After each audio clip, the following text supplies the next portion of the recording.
Where we Okay, where so do you we're want? Baba Basra Gimel Zion. Okay, that's where I got. Okay.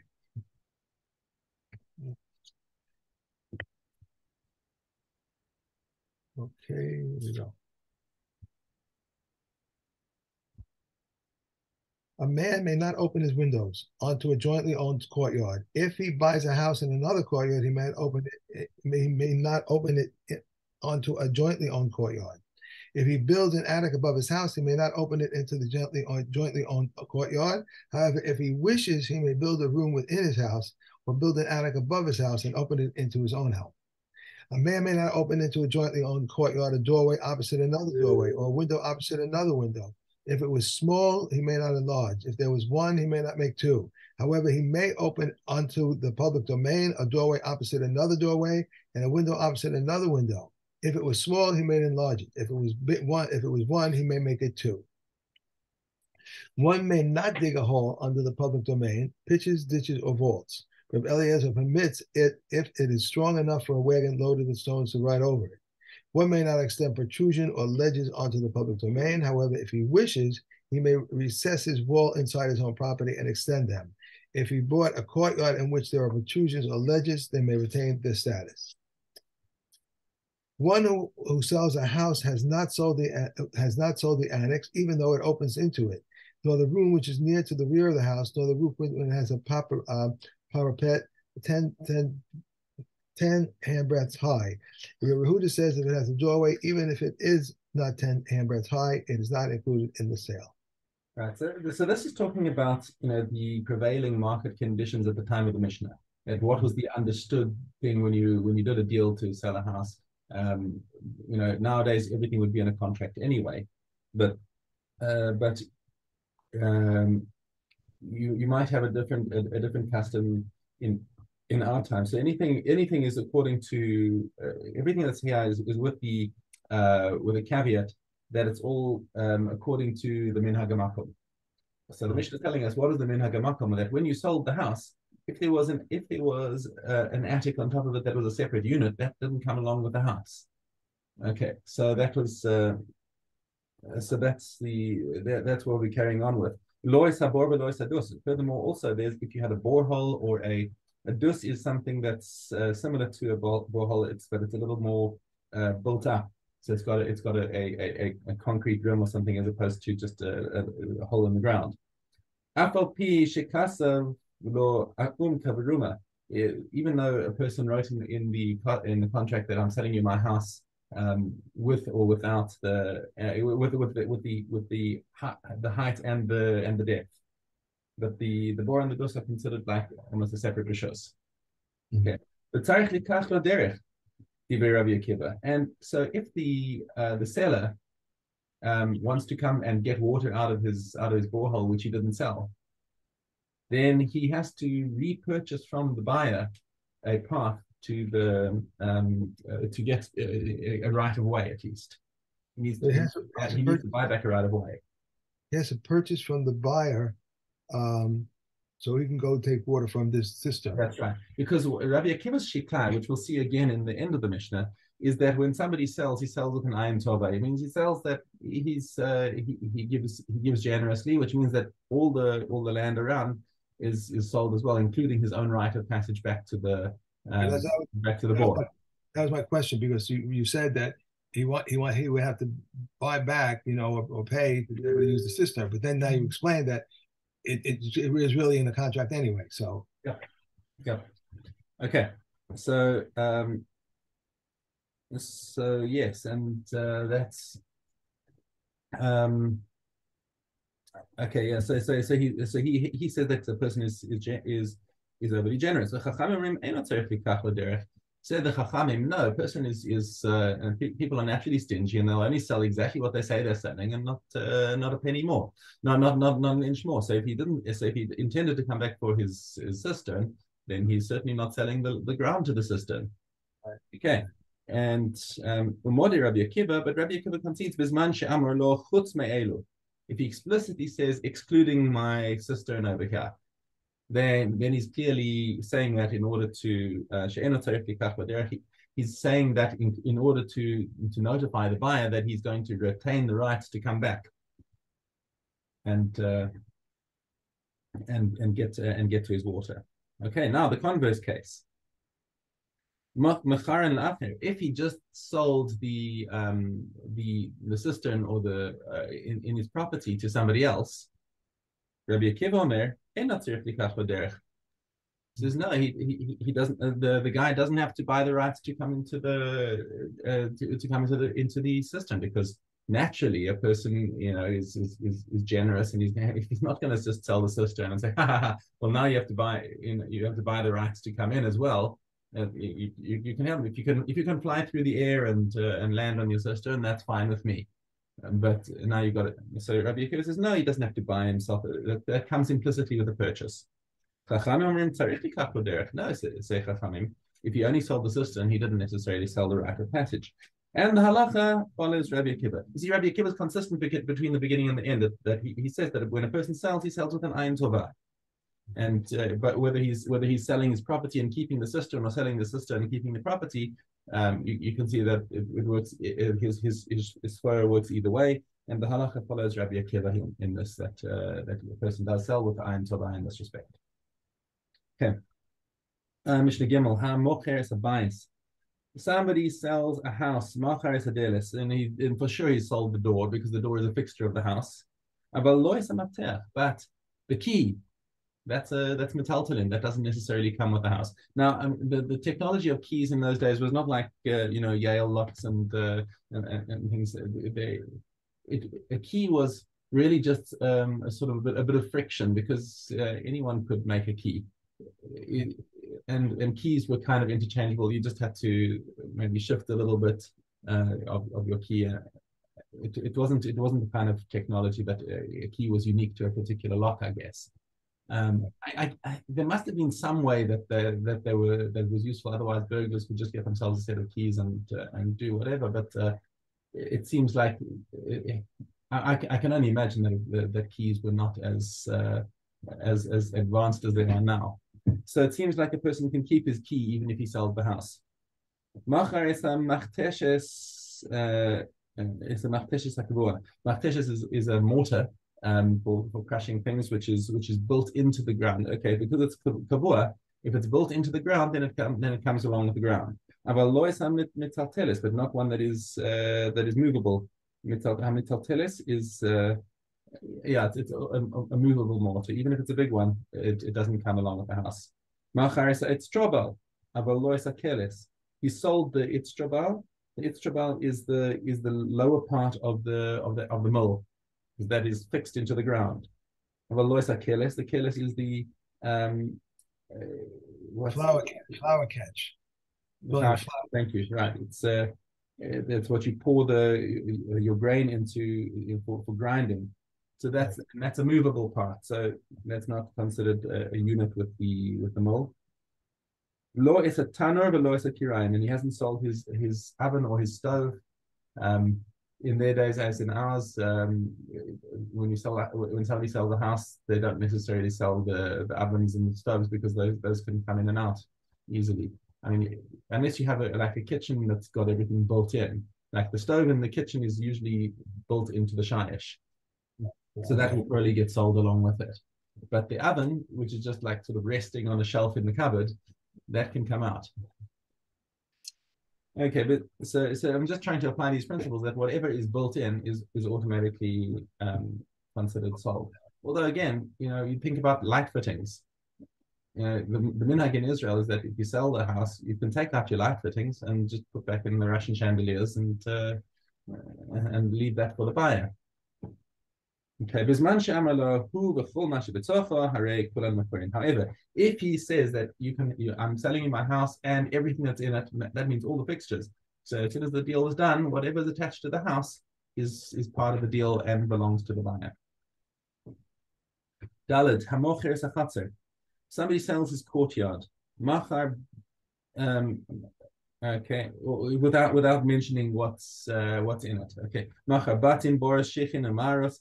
So then he has sold any houses inside that courtyard, any ditches, any cisterns or ditches or or caves or anything that might be inside the chatzer. But the movable objects inside there are not sold. But if you use that lashon that says it and anything that's in it, that now starts including the metaltalin.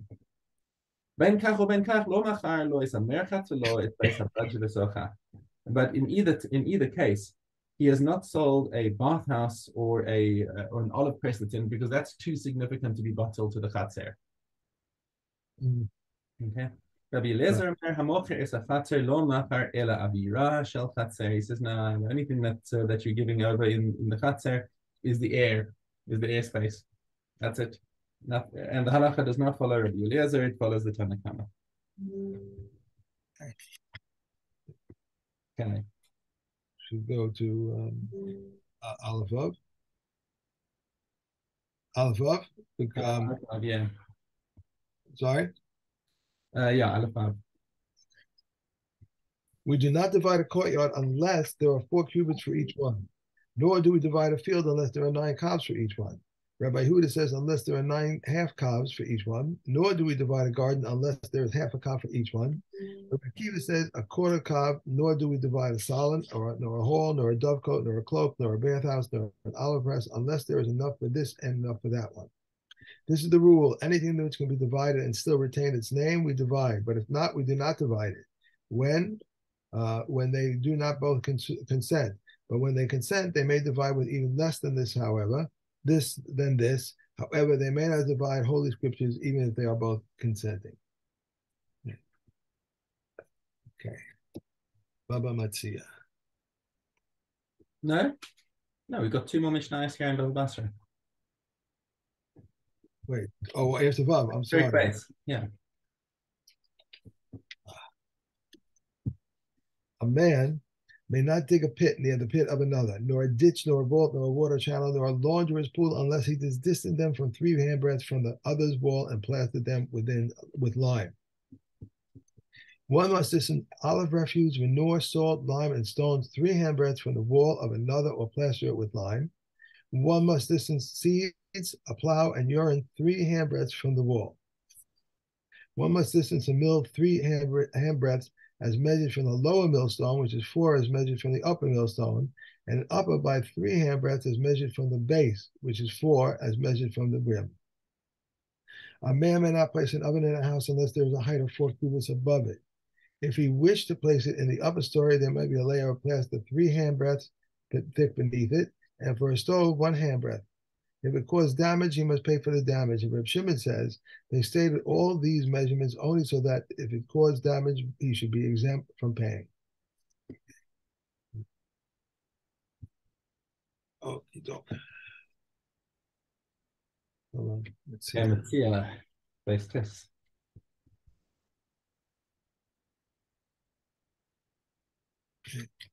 Base test. What is considered a lost article? If he finds a donkey or a cow grazing by the road, this is not considered a lost article. A donkey with a gear overturned or a cow running among the vineyards, that's considered a lost article. If he returned it and ran away, returned it again and it ran away, even 4 or 5 times, he was obligated to return it, as it is said, you should surely return them. If he refrained from earning a seller, he shall not say to him, give me a seller. Rather, he pays him his wage like an idle worker. If there is a court, he may stipulate before the court, and if there is no court before whom may stipulate, his own takes precedence. If he finds it in a stable, it is not responsible for it. In a public domain, he is responsible for it. If it is in a graveyard, he may not contaminate himself for it. And if his father says to him, contaminate yourself, or he says to him, do not return it, he should not obey him. If he unloaded and loaded and unloaded and unloaded, even 4 or 5 times, he's obligated. As it is said, you shall surely help. If he walked away and sat down and said, since the commandment is incumbent upon you, I want you to unload. He is exempt. And if he said with him, he is old and sick, he is obligated. If it is a commandment by the Torah, in the Torah to unload, but not to load. I'm sorry. If it is a commandment in the Torah to unload, but not to load. Reb Shimon says even to load. Reb Yoshi says, Galion says, if it bore more than its proper burden, he is not bound to him. For it is said, under its burden, a burden which it can hear. Yeah. That's it. One more. Between his own lost article and his father's lost article, his own lost article takes precedence. Between his own lost article and his teacher's lost article, his own takes precedence. Between his father's lost article and his teacher's lost article, his teachers take precedence. For his father brought him into this world, whereas his teacher who taught him wisdom brings him into life of the world to come. If his father is a scholar, however, his father takes precedence. If his father and teacher were carrying a load, he should put down his teachers and afterwards put down his fathers. If his father and teacher were in captivity, he should ransom his teacher and then afterwards ransom his father. If his father was a scholar, however, he should ransom his father and afterwards ransom his teacher. Yeah. I thought that was an interesting kind of turn of events. You know, the father sitting saying, "Wait, what about me?" You know, well, you know. Yeah, no, my Rebbe, he owes more to his Rebbe. Okay. Okay. We are on base 12. All agree that he cannot stipulate with her concerning the time before she was betrothed, or the time after she will have been divorced, after she secluded herself, after she had been divorced and she became defiled, and he then remarried her. He could not stipulate with her concerning this. This is the rule. Any incident in which even if she had cohabitated, she would not be prohibited to him. He cannot stipulate with her concerning it. Speaking of this, my oldest granddaughter in Maryland, so she became a challah last night. Mazel tov. Very exciting. Oh, okay. Well, Havdil has nothing to do with the Masechta. Mazel tov. That's one. Is this your first grandchild to get married? Yes, my first one, the oldest one, the first one in Maryland. Wow. Yes, oh, that's amazing. Mazel tov. Lots of natas. We were away for 2 weeks in March, so. He took a mikvah offering, out of the Egyptian boy basket, and put into a service vessel and placed it in her hand. The Kohen placed his hand beneath hers and waved it. He waved it and brought it near the altar, removed the chametz, burned it, and the remainder was eaten by the Kohanim. He first gave her to drink and then offered her mikvah offering. Reb Shimon says he offered her mincha offering and then gave her the drink, and it is said, and afterwards she shall give the woman the waters to drink. But if he gave her to drink and afterwards offered a mikvah offering, it's valid. No, that's it. That's 3. Okay, Shkalim. Guess 5.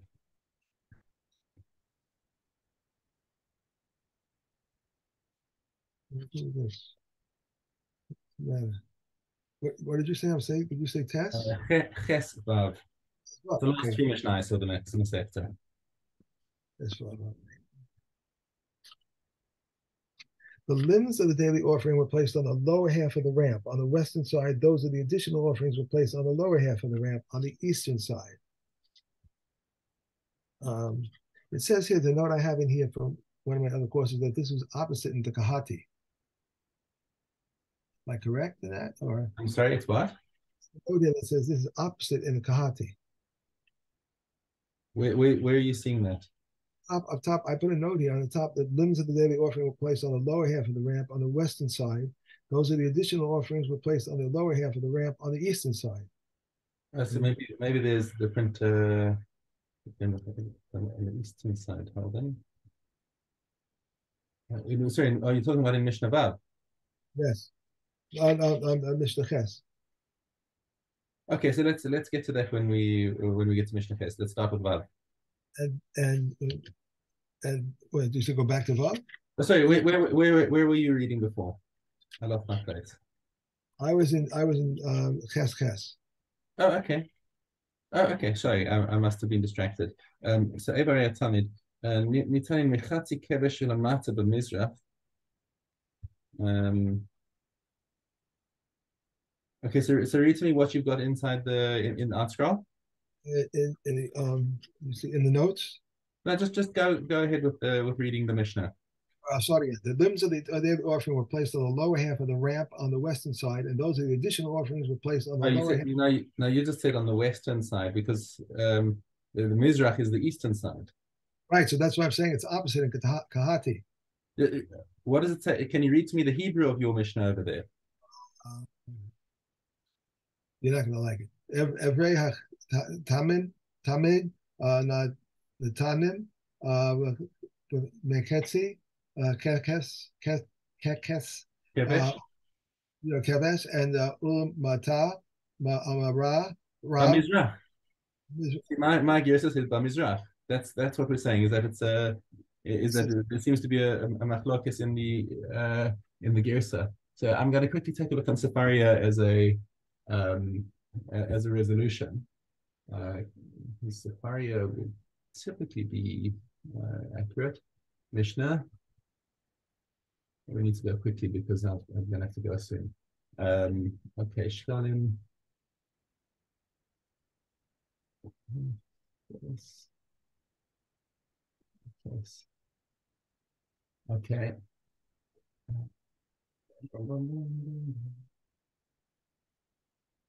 Mizrach. The first one is Mizrach and the second one is Marav. So I think ArtScroll's got it wrong there. Right, that's why I said opposite, right, opposite in the Gahati. Okay, go ahead. And those are the additional offerings of Rosh Chodesh were placed on the ramp below the kartav of the altar. The mitzvahs of Shkalim and the first fruits apply only in the temple era, but the grain tithe, the animal tithe, and the laws regarding the firstborn animals apply both in the temple era and the post-temple era. If one consecrates Shkalim or first fruits, they are considered consecrated. Reb Shimon says if one consecrates first fruits, they are not consecrated.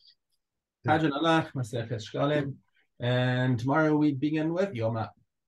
Yoma, okay, all right. Okay. Yom. Oh, you want to keep going? Okay, I thought you had to run. Okay.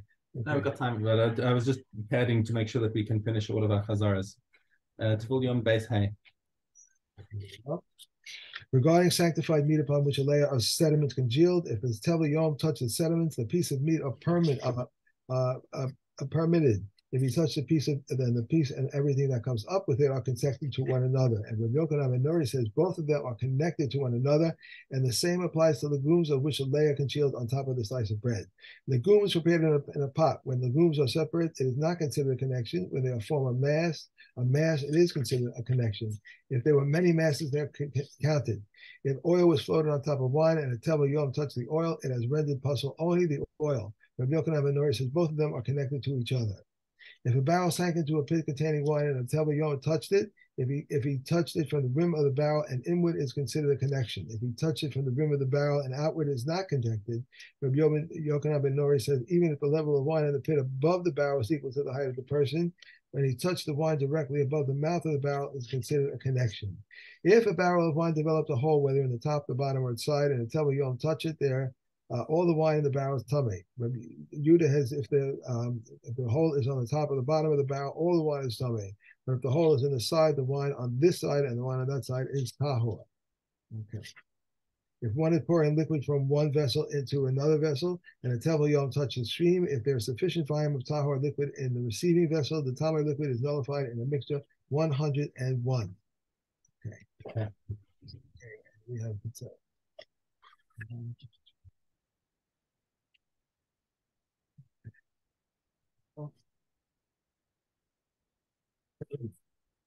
she who aborts on the eve of the 81st day, Beis Shammai exempts her from an offering, but Beis Hillel declares her liable. Says Beis Hillel to Beis Shammai, in what ways are the evening preceding the 81st day differ from the 81st day itself? Furthermore, if it is the same regarding Tumah, it should not be the same regarding an offering. Beis Shammai replied to them, no, if you said regarding a woman who is aborted on the 81st day, it is because it came out at the time when she is fit to bring an offering. When you say it is one who aborts on the evening preceding the 81st day, for it did not come out at a time when she is fit to bring an offering. Rabbi Hillel replied, she who aborts on the 81st day that fell on the Sabbath will prove our point, for it did not come out at a time when she is fit to bring an offering, yet she is liable to bring an offering. Rabbi Shammai says, no, if you said, replied Rabbi Shammai, no, if you said one of those who aborted on the 81st day that fell on the Sabbath for one doe, it is unfit for a personal offering. It is fit for a communal offering if you will say of one who aborted on the evening of the 81st day, since the night is fit either for a personal offering or a communal offering. Moreover, the law of the blood is not conclusive, since if the woman aborts within the Milos period, her blood is ritually contaminated, yet she is exempt from an offering. A woman who is liable for 5 doubtful cases of ziva or for 5 doubtful cases of childbirth must bring one offering, and then she may partake of offerings, and she is not bound to bring the rest. For 5 definite cases of childbirth, for 5 definite cases of ziva, she must bring one offering, and then she may partake of offerings, but she's bound to bring the rest. It happened that in Yerushalayim the price of pairs of doves rose until it settled at golden dinars. Now, Simon ben Gamil says, by this temple I will not pass the night at that until they are sold for silver dinars. He entered the Beis Din and taught, if a woman must bring offerings for 5 din, for cases of childbirth, or 5 din in cases of ziva, she must bring one offering, and then she may take of the offerings. She is not bound to bring the rest. And on that day, the price of pairs of doves dropped until it is settled at 2 quarters dinner. Okay. 4 lack atonement offerings and 4 bring offerings for intentional as well as inadvertent transgression. These are the ones who lack atonement offerings for the Zava, the woman who has given birth, the Mitzora, the Rebbe Eliezer Yaakov says, a proselyte too lacks atonement until the blood is sprinkled for him, and so does a Nazir for his wine, his hair cutting, and his tumah. Okay. And I'm going to run. Bye-bye. Bye-bye. Good Shabbos. We'll see you on Sunday.